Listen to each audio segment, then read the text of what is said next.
तो दिवाली से दिवाली तक का कितनी हरियाली बनी रहेगी, इसको लेकर हम चर्चा कर रहे हैं और हर दिन एक नए मेहमान को अपने साथ जोड़ते हैं। और आज हम LIC म्यूचुअल फंड्स के CIO इक्विटी योगेश पाटिल को अपने साथ जोड़ रहे हैं ताकि नए संवत आपके लिए काफ़ी शुभ हो, काफ़ी बेहतर हो और इसके अंदर क्या रणनीति रखनी चाहिए, उनके इंटेलिजेंस का फ़ायदा लेते हैं।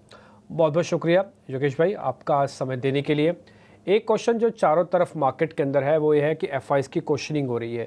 भाई FIs इंडिया के अंदर हैं, वो थोड़ी एक लिमिटेड रेंज के अंदर हैं, वो कम भी हुए, उन्होंने कैश में 1 लाख करोड़ का माल सिर्फ अक्टूबर मंथ में बेच दिया। ये FIs की स्थिरता कब आएगी? एक तो ये क्वेश्चन है, यानी कि उनकी बिकवाली कब रुकेगी। दूसरा जो ग्लोबल फ्रंट पर है, बार बार कहीं युद्ध हो रहा है, कहीं पे बैन लग रहा है, कहीं पे कुछ हो रहा है, कहीं पे कुछ हो रहा है, ये सब ग्लोबल फैक्टर्स कितने इंपॉर्टेंट है सर? देखिए, हालात तो थोड़ा नरम ही है क्योंकि FIs कंटिन्यूस बेचते जा रहे हैं और यूएस बेसिकली यूएस में इलेक्शन के रिजल्ट 5 तारीख को आने वाले हैं, जो एक बड़ी अनसर्टेनिटी है पूरे ओवरऑल ग्लोबल जो भी इश्यूज है उनके लिए भी। एक बहुत बड़ा एक एक्चुअली काफ़ी सारे डिसाइडिंग फैक्टर जो रहेंगे, जैसे रशिया यूक्रेन वॉर अभी भी कंटिन्यू है, इसराइल ईरान अभी भी कंटिन्यू है। और तो ये बहुत सारे ये दोनों वॉर जो है ना, इनकी डिपेंडेंसी एक यूएस इलेक्शन के ऊपर बहुत निर्भर है। तो ये एग्जैक्टली मैं कह नहीं पाऊंगा इससे कितना इम्पैक्ट रहेगा, बट काफ़ी हद तक इन्वेस्टर फिस्कल डेफिसिट अर्निंग जो कई सेक्टर में जैसे कंजम्पशन में है या फिर आइटम में थोड़ा सा इम्प्रूवमेंट है, बट ओवरऑल कंजम्पशन में कमेंट्री वीक आई है। रिजल्ट्स भी हमने देखे हैं कि मतलब थोड़े खराब ही आए हैं और आउटलुक भी कोई इतना अच्छा पॉजिटिव नहीं है। तो इसके चलते हुए मार्केट जो है थोड़ा करेक्शन मोड में चला गया है। बट हमें लगता है जहाँ जहाँ अर्निंग आ रही है वहाँ पे स्टॉक पॉजिटिव रिएक्ट कर रहा है। और इंडिया की स्टोरी देखिए, 1-2 क्वार्टर थोड़ा आगे पीछे रह सकता है, पर स्ट्रक्चरली इंडिया अगले 10 साल की तेजी में ही रहने वाला है। हाँ, शॉर्ट टर्म वॉलेटिलिटी रहेगी मार्केट में क्योंकि आपका यूएस इलेक्शन है, वॉर ग्लोबल इश्यूज अभी भी कंटिन्यू है, कहीं पर मतलब अभी भी मामला कहीं सुलझा नहीं है। तीसरा, डोमेस्टिक अर्निंग कुछ सेक्टर्स में थोड़ी नरमी देखी गई है, कमेंट्री वीक आई है। और फिस्कल डेफिसिट को लेकर ग्लोबली सभी कंट्रीज में कुछ ना कुछ थोड़ा सा इन्वेस्टर्स बेसिकली कॉशियस हो रहे हैं कि फिस्कल डेफिसिट के चक्कर में कॉशियस हो रहे हैं। इसीलिए आप देखेंगे काफ़ी सेंट्रल बैंक ने गोल्ड में इन्वेस्ट करना चालू किया हुआ है। तो ये 3-4 चीज़ें हैं जो मुझे लगता है कि 1-2 महीने में क्लियरिटी मिलने के बाद इन्वेस्टर्स उस पर फिर से गौर करेंगे और तब तक हो सकता है उस सेक्टर में जो स्लगिशनेस चल रही है वो वापस आ जाए। योगेश भाई नमस्कार, अभिषेक बोल रहा हूँ। अच्छा देखिए, महीने भर पहले तक बाजार लगातार चल रहा था। दुविधा ये भी होती है कि जब बाजार लगातार चल रहा हो तो एक्सपर्ट सलाह ये देते हैं कि नहीं बाय ऑन डिप कीजिए। अब बाजार जब गिर रहा है तो लोग सोच रहे हैं कि अब बाय ऑन डिप करना है, तो थोड़ा सा टेंशन है FIs की, थोड़ी ग्लोबल टेंशन से। आप ज़रा ये बताइए कि क्या ये सही मौका है बाजार में इस गिरावट का इस्तेमाल खरीदारी के लिए करने के लिए, या फिर अभी थोड़ा सा संभल के थोड़ा सतर्क रह के कोई रणनीति बनानी है बाजार में? ये बहुत केस टू केस होता है। जैसे मैंने पहले भी बोला हुआ है कि ये जो इंडियन मतलब कभी भी इक्विटी में अगर इन्वेस्ट करना है हमने, उसका सेक्टर आउटलुक और स्टॉक स्पेसिफिक ही आपको अप्रोच रखनी पड़ेगी क्योंकि हर सेक्टर के और स्टॉक्स के डायनामिक्स दोनों अलग होते हैं। कई जगह अर्निंग ग्रोथ कंटिन्यू है, देखिए तो शेयर होल्डर सॉरी इन्वेस्टर्स को रिवॉर्ड कर रहे हैं, और जहाँ पे अर्निंग ग्रोथ में जरा सा डी एक्सेलरेशन आ रहा है वहाँ पे तुरंत पनिश भी कर रहे हैं।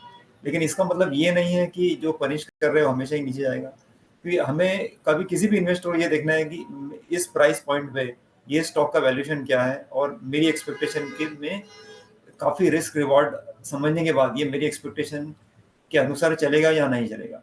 देखिए मार्केट, ये मैं मानता हूँ कि थोड़ा सा वोलेटाइल है, लेकिन ऐसा नहीं है कि जिस इन्वेस्टर अगले 2 से 3 साल की रेंज में पैसा तो बना ही सकते हैं। ये कुछ कुछ जगह ठीक है, शॉर्ट टर्म वोलेटिलिटी है, काफ़ी इन्वेस्टर्स निकल रहे हैं इंडिया से, कुछ कुछ सेक्टर्स में एक्चुअली वीकनेस दिख रही है, बट इसका मतलब ये नहीं है कि यही ट्रेंड हमेशा चलेगा।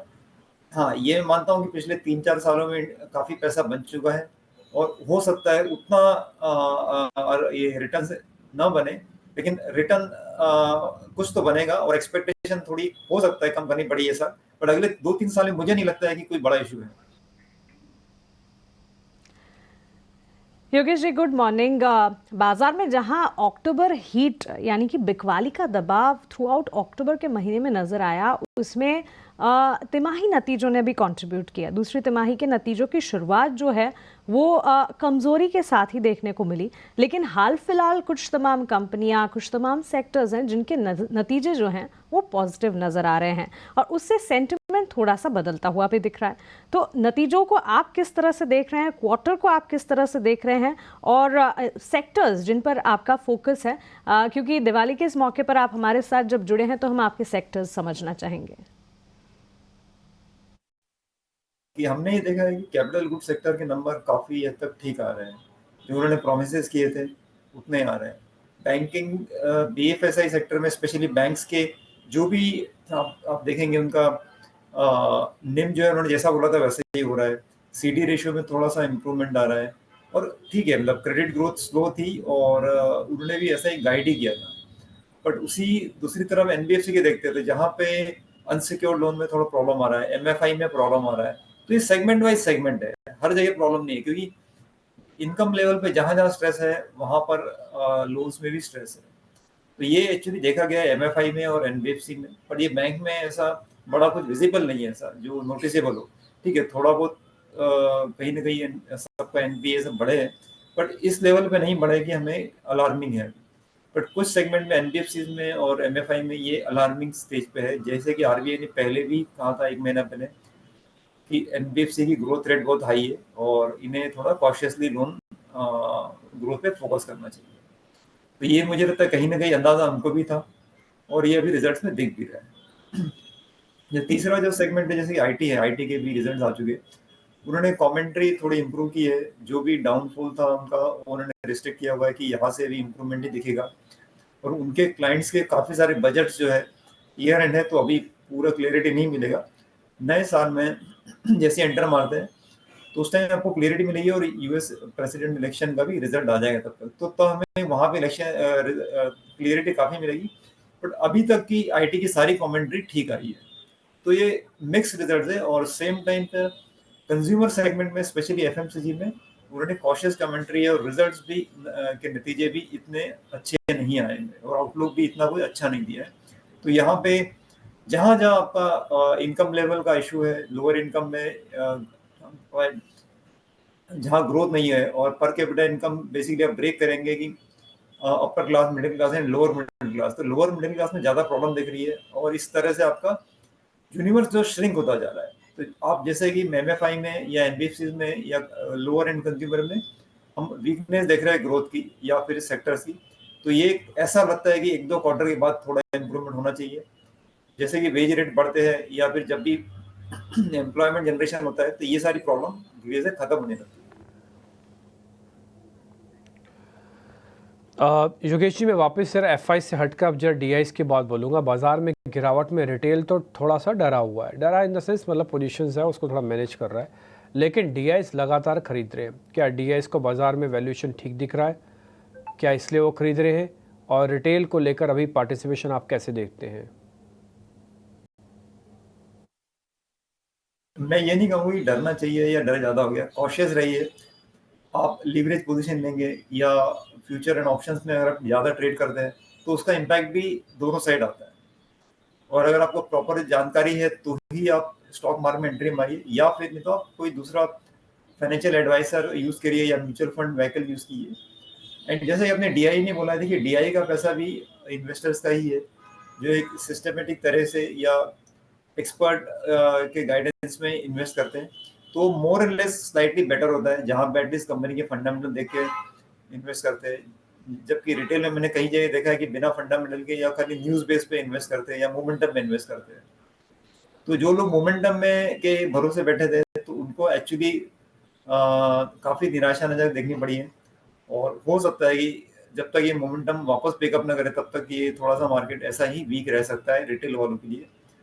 बट आपको होराइजन चेंज करना पड़ेगा। अगर आप एक हफ्ता या एक महीने के हिसाब से प्ले कर रहे हैं तो ऑब्वियसली मार्केट वीक हो गया है, लेकिन किसी का होराइजन लंबा है या लॉन्ग टर्म इन्वेस्टर के लिए मुझे नहीं लगता कि ऐसी कोई बड़ी प्रॉब्लम है। और मैं साथ में ये भी कहूँगा कि ऐसी कोई बड़ी अपॉर्चुनिटी भी नहीं है। जैसे आप कहे कि मार्केट नीचे आ गया तो एकदम तेजी से इन्वेस्ट करना चालू करिए, कुछ कुछ जो डेवलपमेंट जिन जिन इशू के कारण मार्केट नीचे हो रहा है वो एग्जैक्टली अभी धीरे धीरे ऐसा कोई सॉल्व होते हुए नजर नहीं आ रहा है मुझे। तो हमें जब तक क्लियरिटी मिलेगी 15-20 दिन बाद, तो ऑब्वियसली उसको देखते हुए माइल्डली धीरे धीरे इन्वेस्ट करना चाहिए, ये मेरी सलाह है।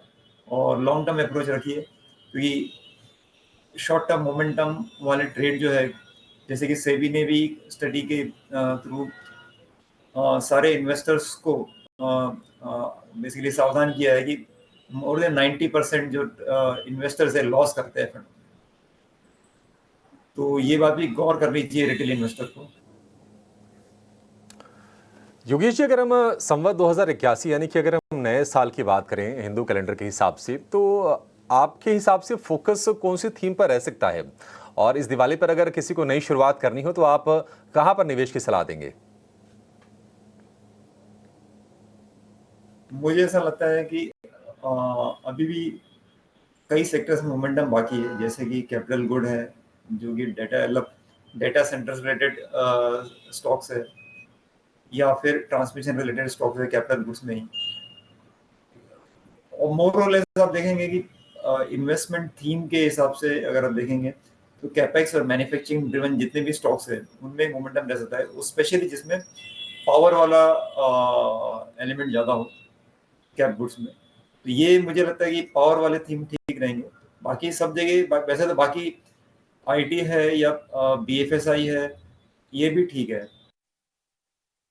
बिल्कुल योगेश जी, आपके एनालिसिस को व्यूअर्स बेहद पसंद भी करते हैं और आपको सुनना काफ़ी अच्छा भी लगता है उन्हें। हमारे माध्यम से जो व्यूअर्स, जो दर्शक आपको सुन रहे हैं, उन्हें आपके अंदाज में दिवाली विश करें और साथ में भी अपना निवेश मंत्रा भी हमें बताएं।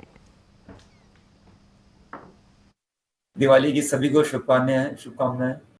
एंड मैं ये दिवाली में सभी को ये रिकमेंड करता हूँ, तो ये लॉन्ग टर्म अप्रोच रखिए, एसआईपी के थ्रू या एसटीपी के थ्रू इन्वेस्ट करिए, that is a mutual fund route, और या फिर किसी स्टॉक्स पे प्रॉपर रिसर्च करिए और फंडामेंटल्स देख के स्लोली इन्वेस्ट करना चालू करिए, ना कि जैसे कि कहते हैं ना, ग्रीड और fear will drive the market, ना कि किसी लालच में आके तुरंत बहुत ज़्यादा इन्वेस्ट करिए या किसी बात सुनिए। ये मेरा एक स्ट्रॉन्ग सजेशन है कि फंडामेंटल्स को इग्नोर ना करें। योगेश जी, आपका बहुत शुक्रिया हमारे साथ जुड़ने के लिए, सवालों के जवाब देने के लिए, और आपको और आपके परिवार को दिवाली की ढेरों ढेरों शुभकामनाएं।